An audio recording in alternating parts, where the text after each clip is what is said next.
So picture this, right? A humble janitor, Ronald Reed, passes away back in 2014. And get this, everyone's shocked to find out that he secretly had an $8 million fortune. Wow. $8 million.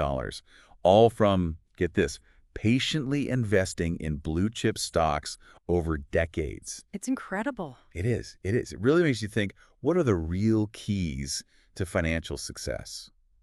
Yeah, it's a fascinating contrast because like around the same time you had Richard Fiscone, right? Harvard-educated financial whiz, losing everything through these risky bets and just extravagant living, really shows you how the path to wealth isn't always so straightforward. Exactly. And that's kind of what we're diving into today with Morgan Housel's The Psychology of Money, right? It's full of these thought-provoking stories, these insights that really kind of challenge how we think about wealth. For sure. And before we get too far into this, if you love this kind of, deep dive into these interesting topics, you should definitely check out the Bookshelf YouTube channel. They've got tons of stuff that'll keep your brain buzzing.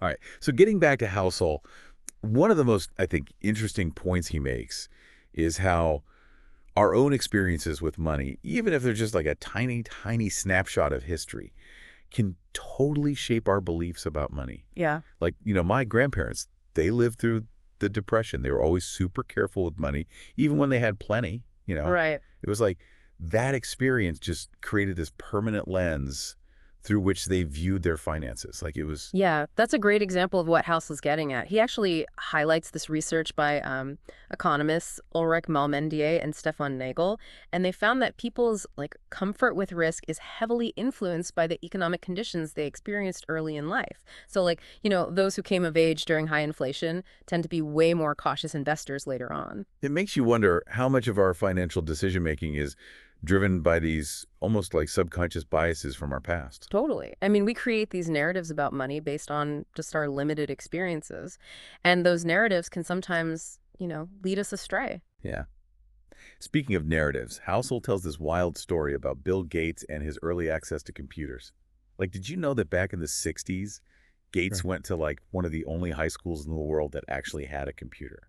Wow. Talk about a lucky break. It's a remarkable story. It really makes you think about the role of just chance in success, how much of what we call skill is actually just being in the right place at the right time. It's humbling. Right. It really makes you wonder, do we overestimate the role of just individual effort and underestimate the influence of luck? Totally. Yeah, and Hustle doesn't shy away from challenging those beliefs we have about, meritocracy and success. He really makes us question how much control we actually have over our financial destinies. Which brings us to another point he brings up, the concept of enough. He tells this anecdote about author Joseph Heller. He was at this party hosted by a billionaire, and this billionaire made more in a day than Heller had earned from his entire novel, Catch-22. And when Heller was asked about it, he just said, yes, but I have something he will never have, enough. Huh. Yeah. It's a powerful statement. Really gets at the heart of this whole psychology of wealth thing. Yeah. Housel argues that not having that sense of enough can be incredibly dangerous, even for those who already have, immense riches. He uses those examples of Rajat Gupta and Bernie Madoff, right? Mm-hmm. Both incredibly successful, but they risk it all for even more. It just seems like at a certain point, the pursuit of money can become this addiction, no matter how much you already have. I think that's right. Housel's really pushing us to examine our own relationship with money. Ask ourselves, what really brings us fulfillment? Is it constantly chasing more, or is there a point where we can say, this is enough for me to live a good life? It reminds me of another point about Warren Buffett. Did you know that a huge chunk of his wealth was actually built after he turned 65? It really shows the power of long-term thinking, right? And the magic of compounding. Yeah, that's right. We often hear about, Buffett's genius and all that. Yeah. But what's really remarkable is his consistency and patience. He's been a good investor for over 7 decades. He started young, never stopped, and that really allowed that, snowball effect of compounding to just work its magic. I think Housel actually did the math and found that if Buffett had retired at, 60, his net worth today would be way smaller. Wow. Yeah. It really shows how time, even more than, just stock picking, is the greatest asset an investor has. That's fascinating. Yeah. And this is where things get really interesting. So we've been talking about this power of compounding over time, but is there a downside to waiting too long to get started? You know what I mean? That's a great question. And actually, it's something Housel brings up by comparing Buffett to this other investor named Garen. Garen, he was part of that same, like, investing circle as Buffett and Munger, just as skilled but impatient. He ended up using leverage to try and, like, speed up his returns, but it totally backfired, and he lost everything in a downturn. Yeah. It sounds like there's a balance then, right? Like Yeah. patience, but also smart risks. Exactly.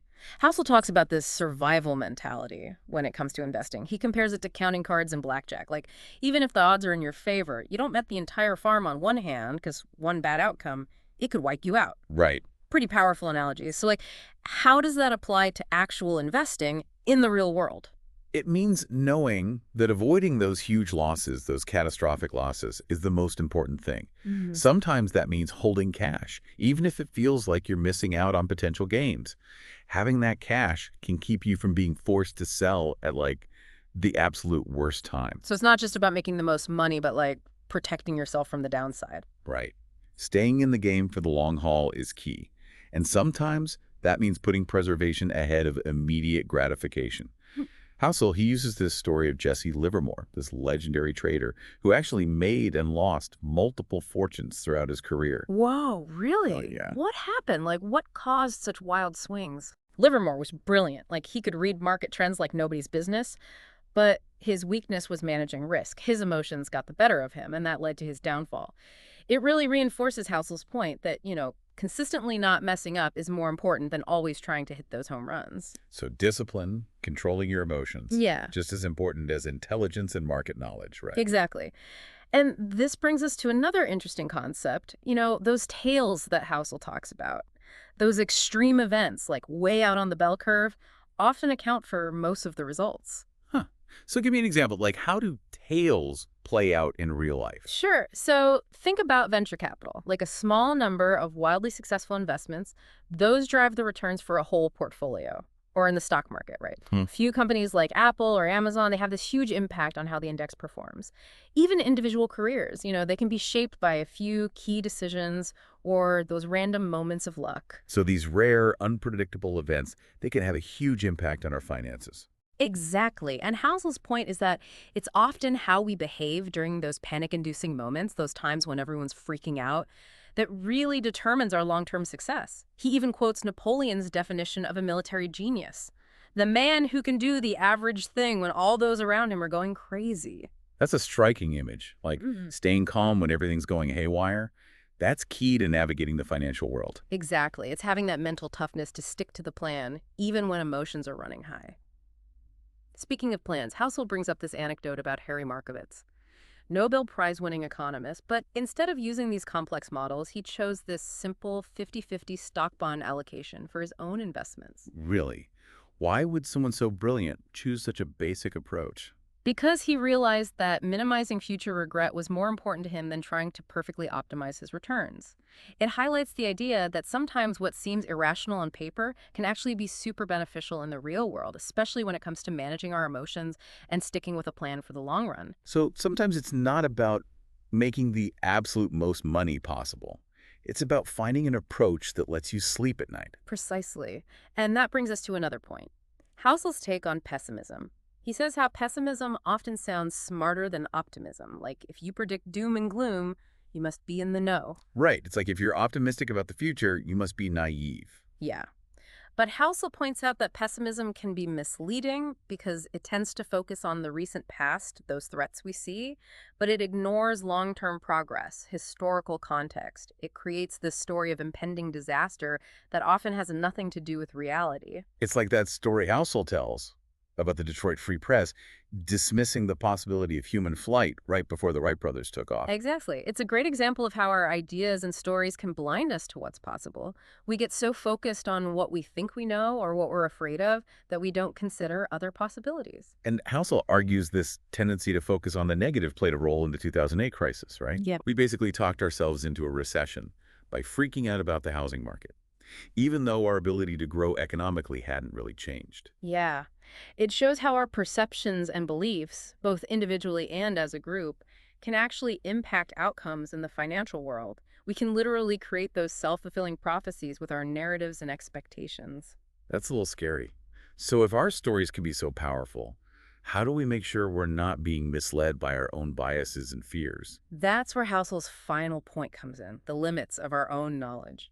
He compares our understanding of the world to a toddler's view, limited but super confident. Uh-huh. I love that. We all have these models in our heads of how the world works, but they're based on our limited experience and biases. And that limited view makes it so hard to predict the future, especially in finance, where individual decisions are driven by all these complex factors we can't fully understand. So if we can't really predict the future and what we know is limited, how do we make smart financial decisions then? Yeah, that's the question, isn't it? Housel doesn't give us like a magic formula or anything, but he does offer some guidelines, some principles based on, the stories and research. Okay, so what are some of the key takeaways here? Like what can people actually apply to their own finances? One of the big ones is to prioritize time and options over stuff, over possessions.